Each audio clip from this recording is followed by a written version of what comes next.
Good morning बच्चों। एक बार फिर से मैं आप सब लोगों का स्वागत करता हूं अपने इस चैनल पीजे मैथ्स पर। मेरा नाम प्रसून है और आज एक बार फिर से मैं आपके सामने एक खास वीडियो लेकर आया हूं। बच्चे मुझसे पूछते हैं कि एनसीईआरटी के जितने भी ऑप्शनल एक्सरसाइज हैं क्या उनको करना चाहिए। तो आज इसी बारे में हम बात करेंगे। इस वीडियो को पूरा देखिएगा और मैं आपको बताऊंगा कि उनको करना चाहिए या उससे करने से क्या फ़ायदे होते हैं, आपके कॉन्सेप्ट कितने स्ट्रांग होंगे। और एक ट्रायंगल का जो ऑप्शन एक्सरसाइज है जिसको मैं सबसे अच्छा मानता हूँ पूरी किताब का, और उसके जो 8-10 क्वेश्चन है वो बहुत ही कॉन्सेप्चुअल क्वेश्चन है। अगर आपको मैथ्स आगे पढ़ना है, अगर आपको कॉन्सेप्ट क्लियर करना है तो आपको जरूर से करने चाहिए। ऑप्शन एक्सरसाइज देखो, जो बच्चे सोचते हैं कि उसके नीचे लिखा रहता है क्रॉस करके कि एग्जामिनेशन पॉइंट ऑफ व्यू से नहीं है, तो इस वजह से बच्चे उसको स्किप कर देते हैं, क्वेश्चन कभी देखते भी नहीं। जब मैं क्लास 10th में था तो मैं खुद भी नहीं करता था, मेरे भी टीचर्स यही कहते थे कि ठीक है एग्जाम में नहीं आएगा तो उसको छोड़ सकते हैं, लेकिन ऐसा है नहीं। आप एक चीज देखोगे, क्लास 10th से 11th में जब आप जाते हो या आगे मैथ्स पढ़ते हो तो एक बहुत बड़ा डिफरेंस है सिलेबस में और सब्जेक्ट और जो कॉन्सेप्ट्स में। जो कॉन्सेप्ट है वो बहुत ही चेंज हो जाता है। मतलब कहने का मतलब यह है कि एक छोटे से तालाब से डायरेक्ट आप समुद्र में चले जाते हो। कुछ इस तरह से वास्ट चेंज है 10th से 11th में। और या आगे भी अगर आप कभी प्रिपरेशन वगैरह करते हो एसएससी या बैंकिंग या किसी भी एग्जाम की, कॉम्पिटिटिव एग्जाम की, चाहे आईआईटी वगैरह में ही आईआईटी की अगर प्रिपरेशन करते हो, तो आप कॉन्सेप्ट्स अगर यहाँ से अगर करते हो, कॉन्सेप्ट बहुत मतलब आपको ये करने से कॉन्सेप्ट बहुत स्ट्रांग हो जाता है और ये काफ़ी हेल्प करने वाला है आपको अगर आप ऑप्शनल एक्सरसाइज को करते हो। मैं मानता हूँ कि एग्जाम में नहीं आएगा, लेकिन हमारा पर्सपेक्टिव सिर्फ एग्जाम नहीं होना चाहिए।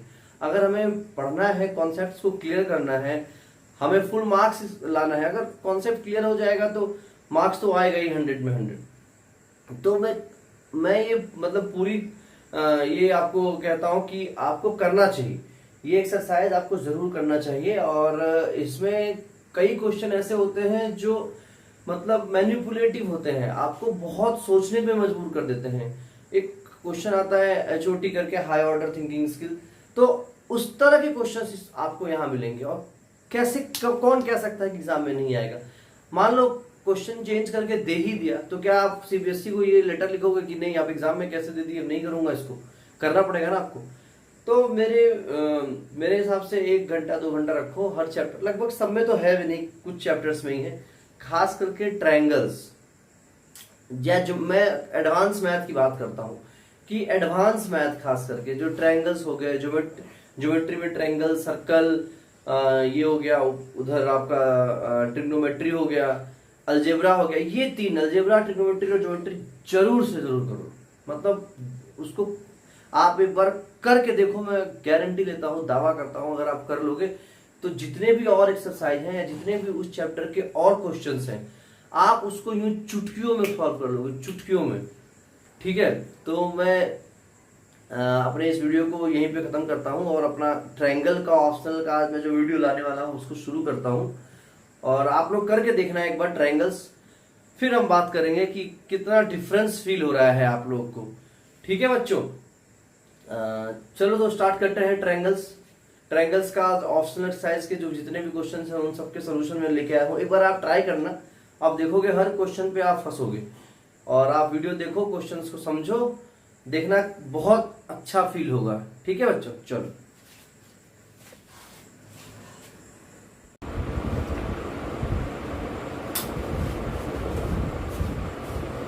तो बच्चों, सुबह के 5 बज रहे हैं और सुबह 5 बजे वीडियो बनाने का अलग ही मज़ा है।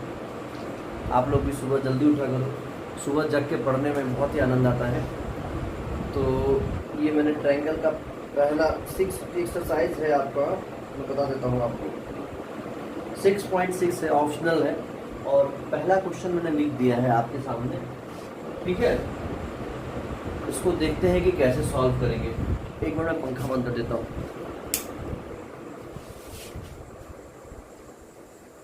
ये पहला क्वेश्चन है, ठीक है। इसको देखते हैं हम। सोल्यूशन आपको मिल जाएगा, बहुत जगह मिल जाएगा, सोल्यूशन हर जगह रहता है, लेकिन आपको सोचना कैसे है, कैसे आप अप्रोच करोगे क्वेश्चन में, that is the main thing. अगर वो आप सीख गए ना तो आप वाकई में मतलब कुछ भी नया क्वेश्चन आएगा, अगर कोई भी नया कॉन्सेप्ट आता है तो आप अपना माइंड यूज कर पाओगे। एक माइंड ब्लॉक नहीं रह जाएगा कि हाँ मतलब जो टीचर्स पढ़ा देते हैं या कोई भी पढ़ा देता है उसको हम याद रख लेते हैं और वही उसी स्टेप को लगाने की कोशिश करते हैं, खुद से नहीं सोच पाते।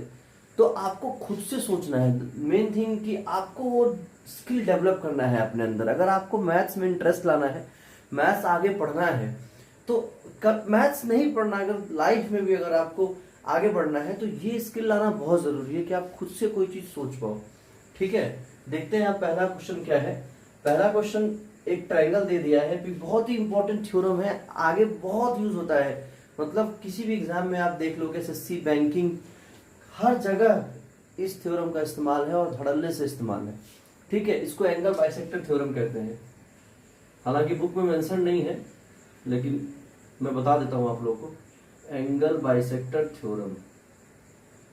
इसी को इसने क्वेश्चन में पूछ लिया। अब बाद में बच्चे इसी को याद रखते हैं, इसी को पॉइंट बना के रखते हैं और क्लास 10th में ही ये चीज पढ़ाया जाता है। सीबीएसई देती है चीज, बस ये है कि वो कह देती है कि एग्जामिनेशन पॉइंट ऑफ व्यू से नहीं है तो बच्चा उसको पढ़ता नहीं है। लेकिन अगर आपको आगे पढ़ना है तो आपको पढ़ना पड़ेगा, वरना काम नहीं चलेगा। ठीक है, अब एक क्वेश्चन है, ट्रायंगल पी क्यू आर दिया है और पीएस इसका एंगल बाइसेक्टर है। तो कह रहा है कि प्रूफ करो QS upon S R is equal to P Q upon P R. अब देखना ये क्वेश्चन आप लिखोगे, जब आगे सॉल्व करने की सोचोगे आप सोच नहीं पाओगे, कर ही नहीं पाओगे, आप कोई कॉन्सेप्ट सिमिलरिटी वगैरह कुछ लगा ही नहीं पाओगे। ठीक है, तो देखो हम इसमें क्या करेंगे, कैसे सोचेंगे, मेन चीज वही है। सॉल्यूशन तो ऐसे लिखा और काम खत्म, 2 लाइन का सॉल्यूशन है, लेकिन सोचेंगे कैसे। देखो एक चीज दिख रहा है मुझे कि क्यूएस अपॉन एस आर पूछ रहे हैं, क्यूएस अपॉन एस आर, और क्या दे रखा है, P Q upon P are. थोड़ा सा कुछ बीपीटी की तरफ कहानी जा रही है। कैसे जा रही है, क्योंकि रेशियो है। अगर रेशियो है तो 2 चीजें हो सकती हैं, क्या, या तो बीपीटी से सॉल्व हुआ हो और या तो कहीं सिमिलरिटी के 2 ट्रायंगल सिमिलरिटी की बात की हो। अब सिमिलरिटी की अगर हम बात करते हैं तो 2 ट्रायंगल ही दिख रहे हैं हमें और एंगल कुछ दिया नहीं है तो हम सिमिलरिटी लगा भी नहीं सकते।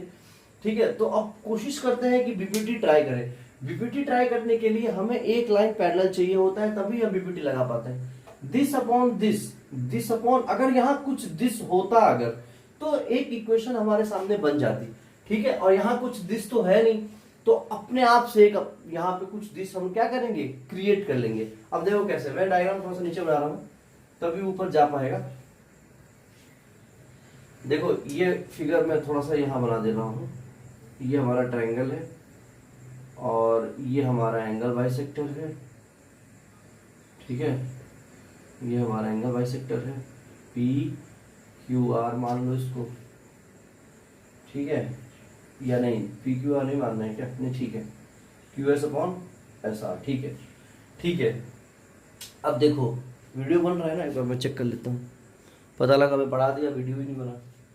ऐसा भी होता है कभी कभी कि मैं पूरा पढ़ा देता हूँ, वीडियो बनता ही नहीं है, फिर मैं दोबारा से जाके वीडियो स्टार्ट करता हूँ, तो नहीं फॉर्चुनेटली बन रहा है। ठीक है, अब एक काम करते हैं, यहाँ से हम एक लाइन ऐसे ड्रॉ करते हैं और इसको इस तरह से, इसको मान लो x।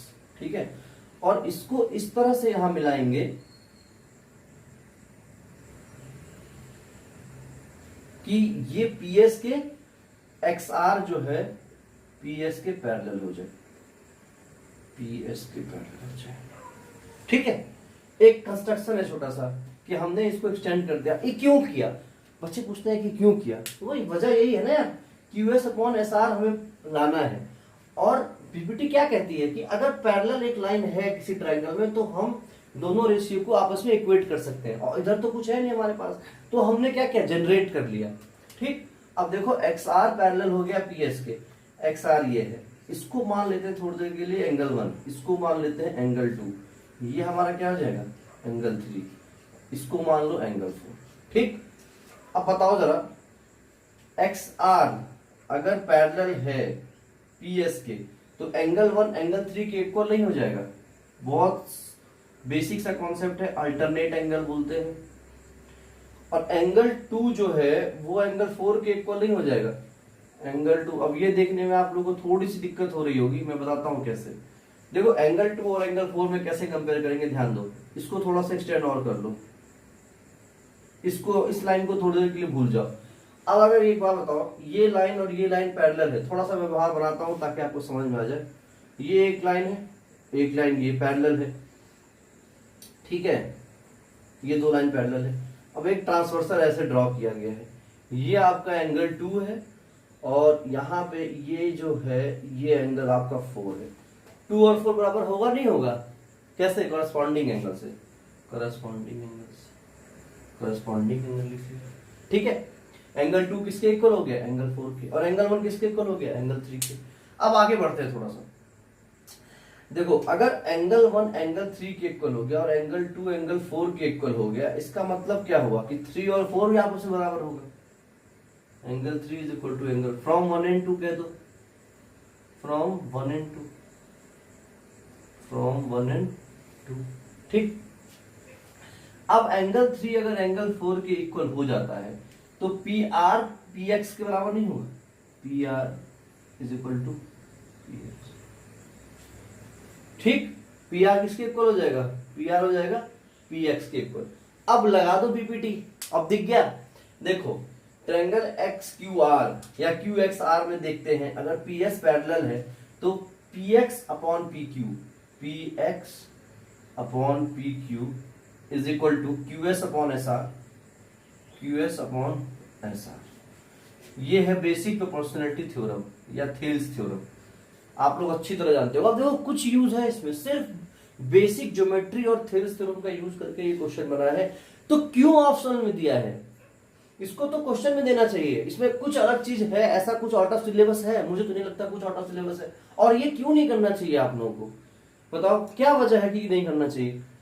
इतना सिंपल क्वेश्चन है और कॉन्सेप्चुअल क्वेश्चन है, मैं तो कहता हूं इनको तो जरूर करना चाहिए, ठीक है। अब px आ गया, अब हमें पता है px किसके इक्वल है, pr के इक्वल है, तो बस कुछ नहीं करेंगे, px की जगह पे क्या रख देंगे, pr रख देंगे, तो ये आ जाएगा pr upon pq is equal to qs upon sr। कुछ उल्टा आ रहा है ये, एक मिनट, qx अपॉन, हाँ एक बार, ये होगा px upon pq is equal to qs, नहीं sr होगा ना, उल्टा लिख दिया मैंने, इज इक्वल टू होगा, देखो ऐसे यहां पे मैंने उल्टा लिख दिया, px अपॉन pq, ये ऊपर है तो क्या होगा, sr ऊपर होगा, sr अपॉन qs। हमें पूछा क्या है, अब px को हटाओ, यहां से px हटाओगे तो ये आ जाएगा pr upon pq is equal to sr upon qs। तो यहां से मिल जाएगा हमें pq upon pr is equal to qs upon sr। कुछ रटने वाली बात ही नहीं है, कॉन्सेप्ट से स्टार्ट किया और धीरे धीरे क्या आगे बढ़ गया, ठीक, समझ गए। अच्छा, बहुत ही अच्छा सवाल है। और इसी पे एक सवाल है, मैं बता देता हूं आप लोगों को, क्वेश्चन नंबर इसी एक्सरसाइज में है, सेम टू सेम सवाल है, बताऊंगा मैं वहां भी आप लोगों को, पर खुद से ट्राई करना उसको। सेम है, कॉन्सेप्ट भी सेम है और कंस्ट्रक्शन भी सेम है। ये क्वेश्चन नंबर 9 इसी का कन्वर्स है, ठीक है, सेम क्वेश्चन है, क्वेश्चन नंबर 9। और 9 में जो है आप देखना, यही कंस्ट्रक्शन करके और ऐसे ही आगे बढ़ना, देखो कर पाते हो कि नहीं खुद से, ठीक है, बताऊंगा मैं जरूर। अब आए क्वेश्चन नंबर 2 पे, चलें, चलो।